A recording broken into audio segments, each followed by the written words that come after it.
हमें अपना वजह मानने लगेंगे, इस तरह हम इनके अंदर दाखिल हो जाएंगे। ओके ओके, चलो फिर उनके सबसे पहले उनके गवर्नर के पास चलते हैं।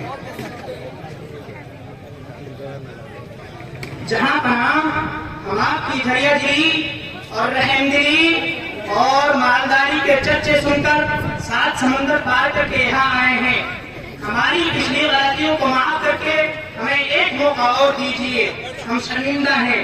हम आपसे रिक्वेस्ट करते हैं कि हमें थोड़ी सी जगह भेंट करके तिजारत की इजाजत दे दो, हमारे बच्चों के हाथ पर रहम करो।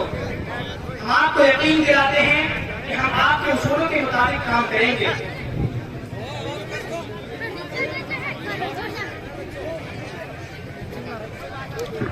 चलो ठीक है, अगर आपका मकसद सिर्फ तिजारत का है तो हम आपको आपकी मांगी हुई जमीन से भी ज्यादा देते हैं, लेकिन याद रहे वो गलतियां दोबारा ना दोहराई जाए। थैंक यू सर, बहुत बहुत शुक्रिया। सिग्नेचर कर दीजिए सर।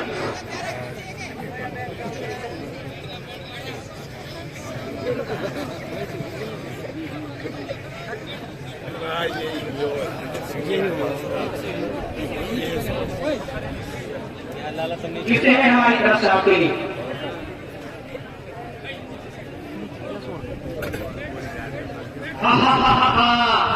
आज हम अपने मिशन में कामयाब हो गए।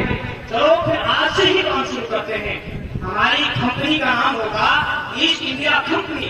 लग जाओ आप को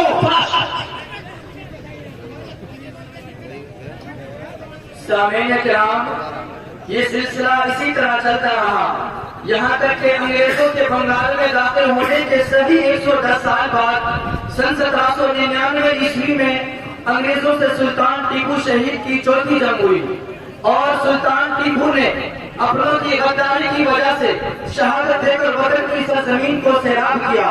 उसकी तस्वीर मुलाहजा फरमाए।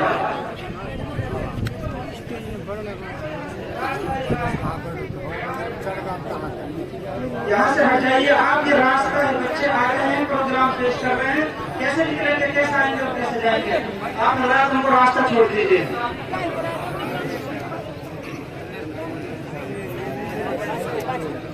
एक बार सैल्यूट तो मार देते रहे।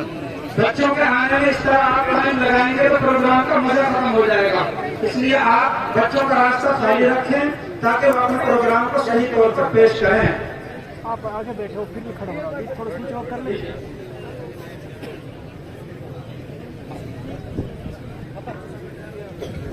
सर, आपके हुक्म के मुताबिक तमाम कारखानों में हथियारों का जखीरा कर लिया गया है।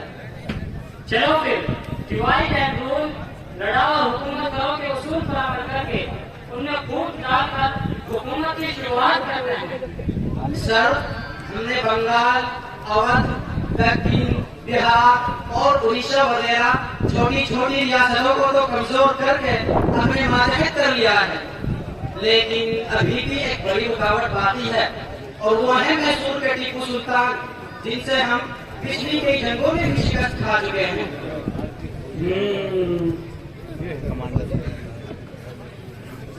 उसको भी देख लेंगे। देखो कमांडर, ये तो तुम भी जानते हो कि हम उसको सीधे सीधे नहीं हरा सकते। चलो फिर उसकी फौज में कोई ऐसा आदमी तलाश करो जो हमारा साथ दे सकता हो, उसकी हर डिमांड पूरी करो, उसको औरों के ऊंचे ऊंचे ख्वाब दिखाओ। सर, ये काम तो हम पहले ही कर चुके हैं और हमारा वो वफादार कुत्ता यही मौजूद है। वो है जनाब मीर सादिक साहब। वाह वाह, सामान तभी तो मैंने तुमको अपना साथी चुना है। चलो फिर टीपू का ये पैगाम को अंदर दो, या तो आपकी हुकूमत हमारे हवाले में कभी जान न जाने और जंग के लिए तैयार हो जाए। नीचे बैठ जाओ।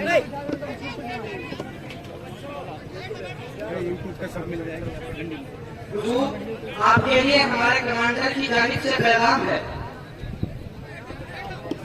टीपू सुल्तान है भाई, टीपू सुल्तान। बैठ जाओ ना।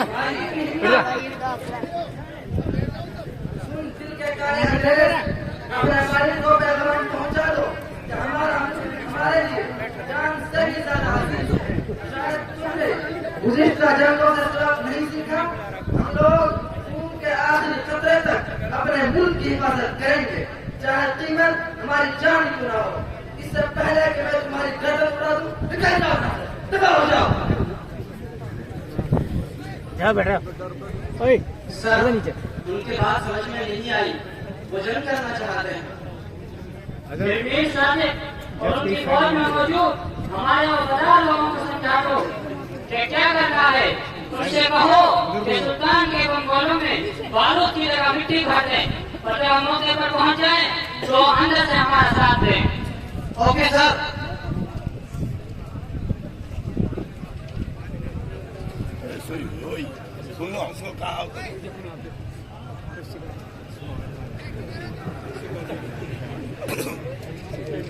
सिपाहियों तैयार हो जाओ, हमें जंग पर निकलना है।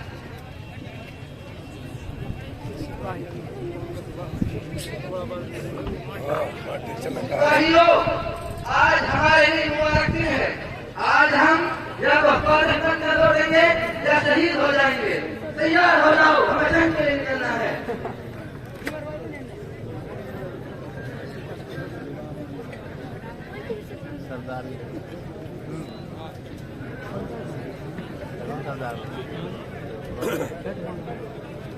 अगर तुम लोग अक्लमंद होते तो आज अपनी जान की हिफाजत करते।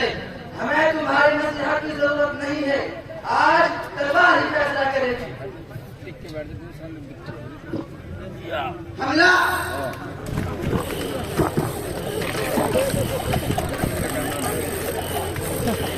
सुल्तान, आप हथियार डाल दीजिए, शायद ये आपके औकात का लिहाज करते हुए आपकी जान बख्श दें। कान खोल कर सुन लो कि शहर की एक दिन की जिंदगी इधर की 100 साल की जिंदगी से बेहतर है। हम लोग शहर की तरह जिए और शहर की तरह बेहतर हुए जान से कभी बनाएंगे।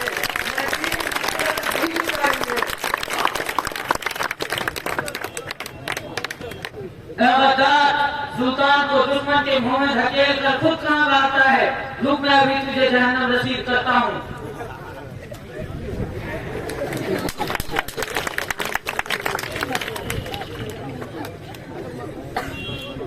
सर, सुल्तान टीपू मारे गए, लेकिन अफसोस की बात यह है कि हमारा वफादार आदमी मीर सादिक भी सुल्तान टीपू के एक वफादार सिपाही के हाथों मारा गया है। अच्छा हुआ, वरना कुत्ता भौंकता, उसको टुकड़े डालना पड़ता। कम से कम अब उस कुत्ते को टुकड़े तो नहीं डालना पड़ेगा। खैर, हमारा काम तो हो ही गया, खुदा उस पर रहम करे। सर, आइए मैं आपको सुल्तान टीपू की लाश पर लेकर चलता हूँ। सर, यह है सुल्तान टीपू की लाश।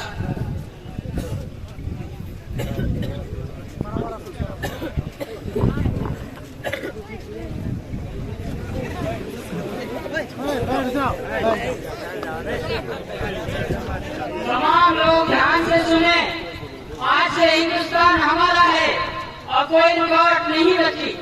अब यहाँ हमारी हुकूमत होगी। कमांडर, तमाम अफसरों की पूरी मीटिंग बुलाई जाए। Okay sir.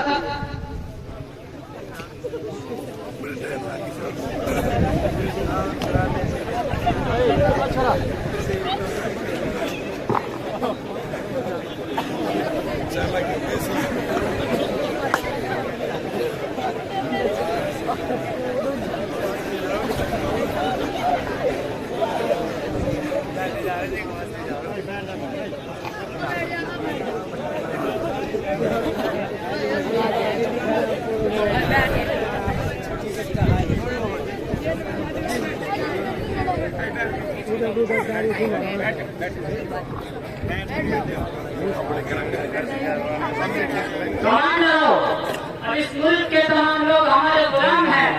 जो कोई भी हमारी हुकूमत के खिलाफ आवाज उठाए उसे गोली मार दो, जो हाथ लगे उसे गुलाम बना लो, टैक्स दोगुना कर दो और जो टैक्स अदा न करे उसको सबके सामने मारो। उनके बच्चों को अपना गुलाम बनाने के लिए स्कूलों का निजाम बदल डालो, तालीम फ्री कर दो, ताकि उनके बच्चे हमारे ही स्कूलों में आए और हमारे ही रंग में रख जाएं।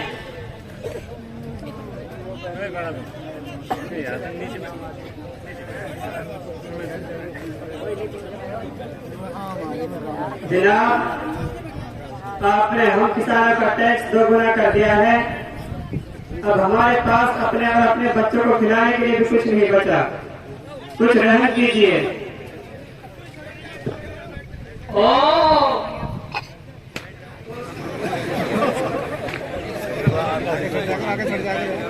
तो तुम्हें भूख लगी है, खाना चाहिए, लो खाओ खाओ। नहीं जनाब, टैक्स को अदा करना ही पड़ेगा, नहीं तो गोली मार देंगे। नहीं जनाब, मुझे माफ कर दीजिए, मेरे छोटे छोटे बच्चे हैं।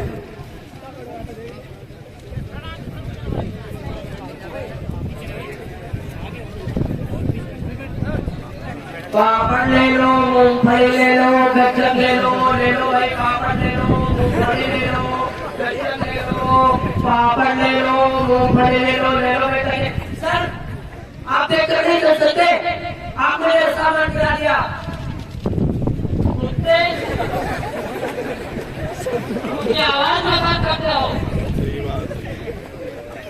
सामान गिराने की हिम्मत मत करना।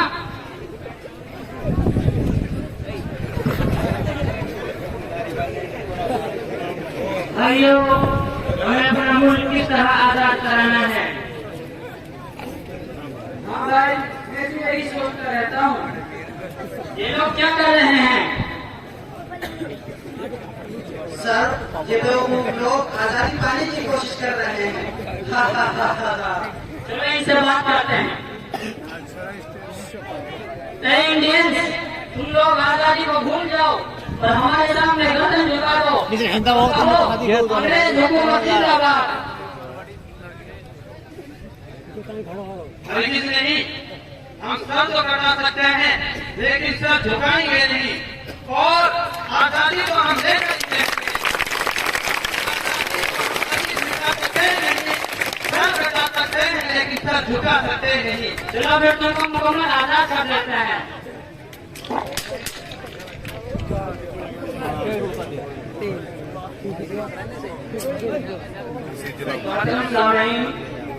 दर्ज लेके अब अंग्रेजों को कोई रुकावट बाकी नहीं थी।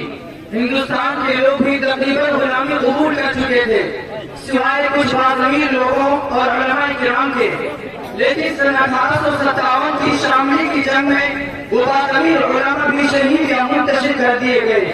मिट्टी की मोहब्बत में हम आशुक सरों ने, मिट्टी की मोहब्बत में हम आशुक सरों ने वो कर्ज उतारे हैं जो वाजिब भी नहीं थे। खुलासा ये थे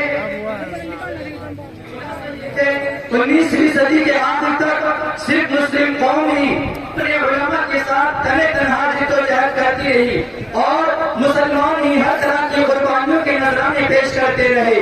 जब गुलिस्तान को खून की जरूरत पड़ी, सबसे पहले हमारी गर्दन कटी और किसकी जगह बया से बदन से मिटाओगे, हर वरफ पे मोहर वफा कर चुके हैं हम। 20वीं सदी के आगाज से हिंदू मुस्लिम और तमाम बिरादराने वतन मुत्तहिद हुए और सभी ने इंफरादी और इज्तिमाइयों पर तहरीकें चलाकर मुल्क को आजाद कराने की कोशिशें की। तहरीक खिलाफत, तहरीक रश्म-ए-नवाज, तहरीक कर्ज मुवालात, सत्याग्रह और नाम ऑपरेशन वगैरह तहरीकें इसी कोशिश का नतीजा थी। कुर्बानियों के इसी सिलसिले का एक निराश नमूना सन 1919 में जलियांवाला बाग की शक्ल में रौनक हुआ, जिसमें तकरीबन 1500 लोग बेखौफ शहादत से सुरखरू हुए। उसकी निराश तस्वीर आपके सामने है।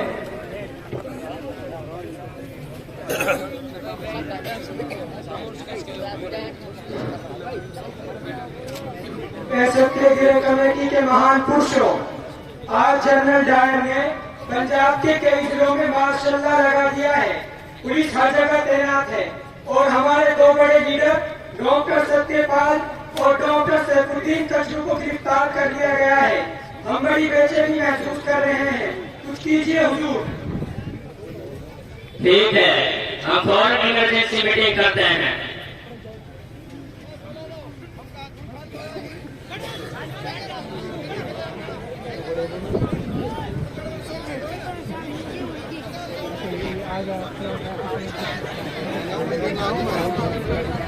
तमाम मेंबरानी कमेटी ने मशवरे से ये दे दिया है कि हम हड़ताल करेंगे और जमकर मुकाबला करेंगे।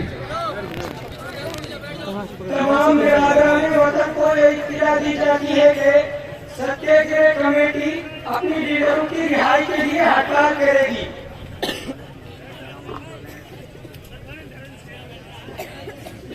बैटरी का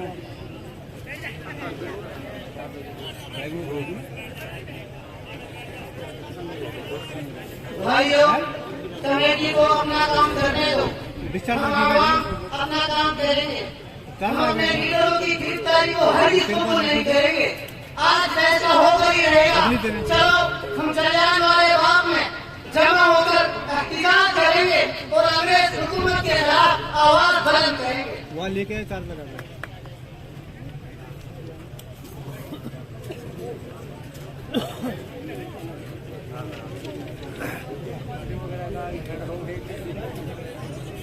हम अंग्रेज हुकूमत की गुलामी को हर किसी को नहीं करेंगे। हम को नहीं सहेंगे। भाइयों, आज हम गोरों को ये दिखा देंगे कि सरफरोशी की तमन्ना अब हमारे दिल में है।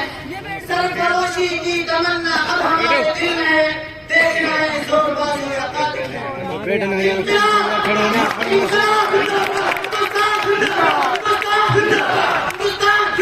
अंग्रेज हुकूमत आवाज दो, आवाज दो। जनरल साहब, जलियांवाले बाग में लोग बड़ी तादाद में जमा है, जलसा कर रहे हैं और अपने लोगों की रिहाई का मुतालबा कर रहे हैं। मैं आपको अपना समझता हूँ, इसलिए बता दिया। मैं नहीं चाहता कि आपके खिलाफ कोई साजिश करे। जो करना हो जल्दी करे हुजूर। अच्छा, एक मिनट और मेरे साथ आए। कम हुआ?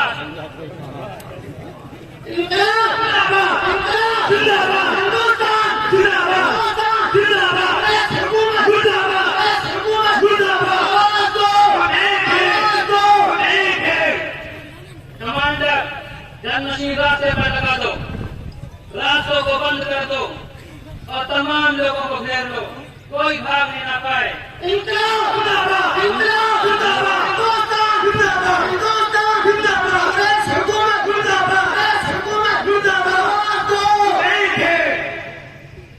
अब जाओ और देखो क्या उन लोगों में कुछ डर पैदा हुआ है।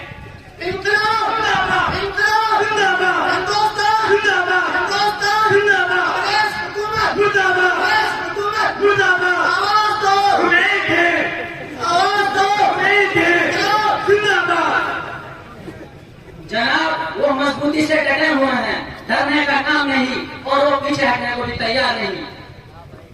अच्छा, तमाम लोगों को मार डालो, कोई बचने ना पाए। फायर!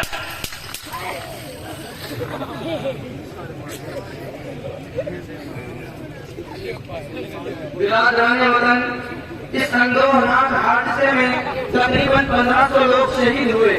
ऐसे ही जाबाजों की तर्जमानी करने के लिए ही तो जोश मरी आबादी साहब ने कहा था, देख कर मेरे जुनून को नाश फरमाते हुए, मौत शर्माती है मेरे सामने आते हुए। तेरे झूठे कुफ्र ईमान को गिरा डालूंगा मैं, हड्डियां इस कुफ्र ईमान की चबा डालूंगा मैं। फिर उठूंगा अमर के मानिंद खाता हुआ, भूख का भरता भरता भूख का भागा हुआ, बुलबुलों से बढ़ के मानिंद लहराता हुआ, मौत के साए में रहकर मौत पर छाया हुआ। नाम है मेरा तगय्युर, काम है मेरा शबाब, मेरा नारा इंकलाबो इंकलाबो इंकलाब। कुर्बानियों के बाद आज अंग्रेजों ने हार मान ली और 15 अगस्त 1947 को आजादी का ऐलान कर दिया गया। लेकिन आजादी से कुछ पहले जो कुछ हुआ उसका एक नमूना मुलाहाजा करवाए।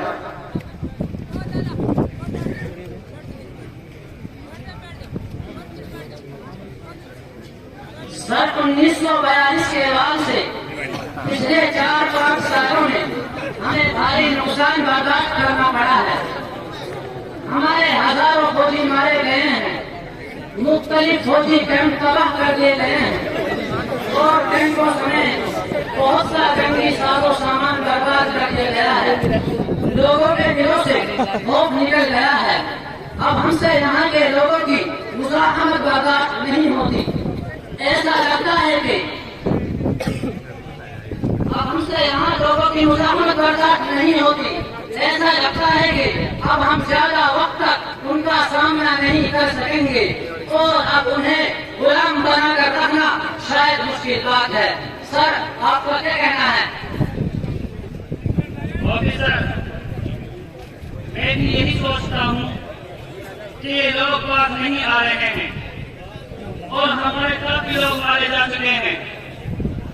दूसरी बात ये कि हम इनकी दौलत को तो समेट भी चुके हैं, तो क्या अब ये मुनासिब वक्त नहीं है कि इनके मुल्क पे इनके हवाले कर दिया जाए? लेकिन हमें जाने से पहले और कमजोर हो जाए और कभी उठने के काबिल न रहे। इस मुल्क को मजहब के नाम पर 100 हिस्सों में तकसीम कर दो ताकि हमेशा इसी पर डटे रहें और इस तरह से कभी निकल ना सके। तो फिर चलो लोगों के दरमियान ये बात चलाओ। Okay sir.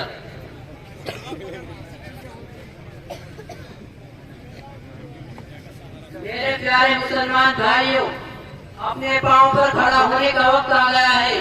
अब उठो और अपने लिए अलग मुल्क का मुतालबा करो।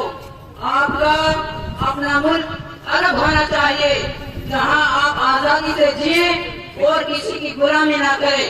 बस आपकी रहनुमाई में मशवरा दे दिया है, बाकी आप खुद समझदार हो।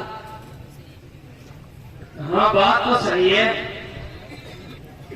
ये मेरे हिंदू भाइयों, ये मुल्क तुम्हारा मुल्क है, यहाँ तुम्हारी ही हुकूमत होनी चाहिए। हम आपका भला चाहते हैं। इन मुसलमानों को थोड़ा सा हिस्सा देकर अपने मुल्क से बाहर कर दो ताकि तुम आजादी से जिंदगी गुजार सको। इस बात पर अच्छे से गौर करना।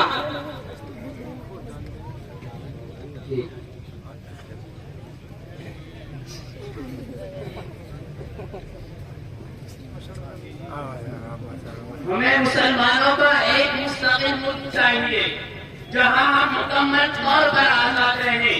वहां हुकूमत मुसलमानों की और कानून खुदा का चलेगा। हिंदुस्तान हमारा मुल्क है, यहाँ हमारे बुजुर्ग दफन है, यहाँ हमारी मस्जिदें हैं। हम इनको किसके रहम पर छोड़ेंगे? हम कहीं नहीं जाने वाले, हम यहीं रहेंगे, यहीं जिएंगे और यहीं मरेंगे। हमें कहीं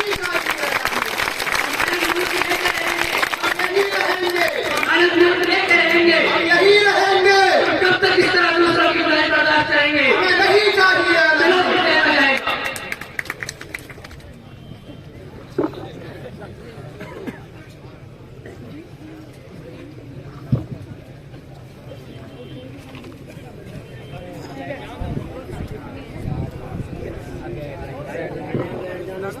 अब बैठ जाए भाई।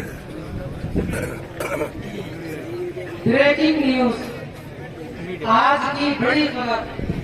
आज मई 1944 को तहरीक आजादी के अजीम रहनुमा मिस्टर मोहनदास करमचंद गांधी को जेल से रिहा किया जा रहा है। कुछ देर में उनके मार्गदर्शन होंगे। कयाम पाकिस्तान की गर्मा गर्मी के मसले के दौरान वो जेल से रिहा होकर फौरन कांग्रेस हेड ऑफिस पहुंचेंगे, जहां उनसे मिस्टर जीना मुलाकात कर सकते हैं। आज की बड़ी खबर, आज मई 1944 को तहरीक आजादी के अजीम रहनुमा मिस्टर मोहनदास करमचंद गांधी को जेल से रिहा किया जा रहा है। कुछ देर में उनके मार्गदर्शन होंगे। कयाम पाकिस्तान की गर्मा गर्मी के मसले के दौरान वो जेल से रिहा होकर फौरन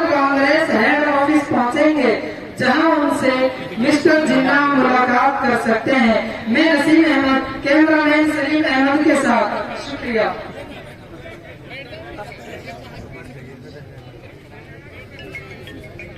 आइए जिन्ना साहब, कैसे हाल है? बस ठीक है। बताइए कैसे आना हुआ? मिस्टर गांधी, ये तो आप भी जानते हैं कि हमारी मुकाबलत से ही आजादी का मसला हल हो सकता है और हमारे मुतालबा को मनवाए बगैर हम मुकाबलत नहीं कर सकते। लिहाजा आपको हमारे दो मुताले मानने और बनवाने होंगे। पहला, आप अगस्त 1942 के रेजोल्यूशन को वापस लें। दूसरा, आप क़याम पाकिस्तान को तस्लीम कर दें। जनाब, आप अच्छी तरह सोच लीजिए, इसमें आपका कितना फायदा और कितना नुकसान है। हमने अच्छी तरह सोच लिया है, ख्याल रखना। फिर ठीक है।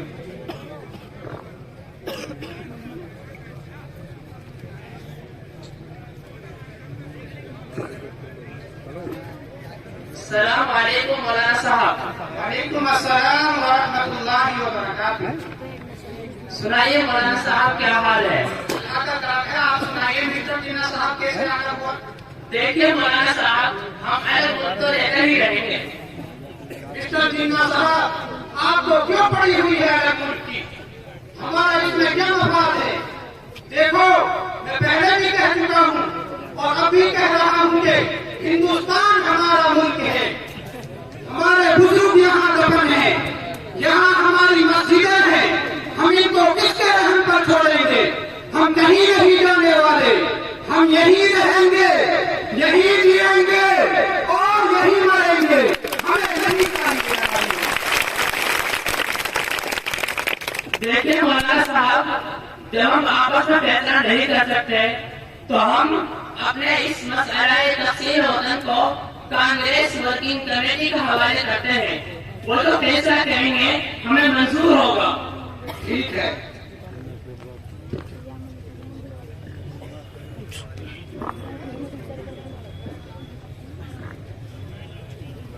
पंडित जवाहरलाल नेहरू। मुआज़्ज़ज़ मेहमानाने कमेटी, अब आप ही इस उलझन की गुत्थी सुलझाइए खुदा से ही फैसला की तौफीक से। ठीक है, हम मशवरा करते हैं।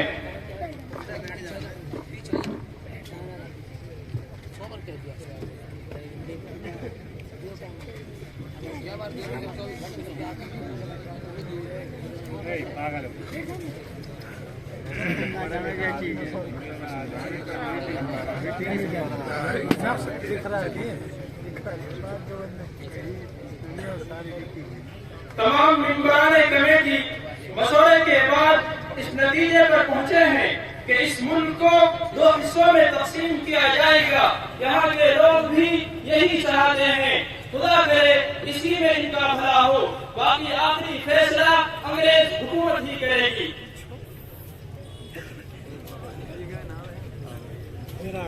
चक्कर काट अरे ये तो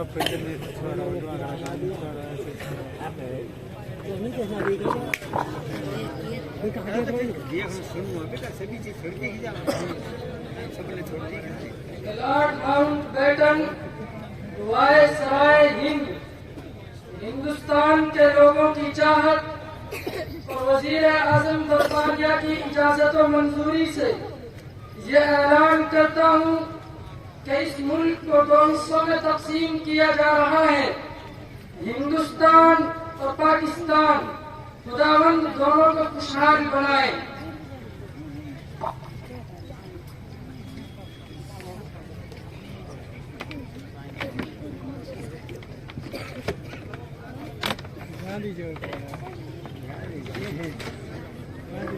अल्लाह का शुक्र है, अब हमारा अपना अलग मुल्क है। हिंदू हिंदू हिंदुस्तान, मुस्लिम भारत पाकिस्तान, हिंदू हिंदू हिंदुस्तान। भाई नहीं, ये गलत बात है। ये हम सब का मुल्क है। हम किसी को इस तरह नहीं कह सकते। हम सभी आपस में भाई भाई हैं। बैठ जाओ। अब जिसको आजाद रहना है वो हमारे साथ आए और जिसको गुलाम बनकर रहना है वो जहाँ चाहे जाए।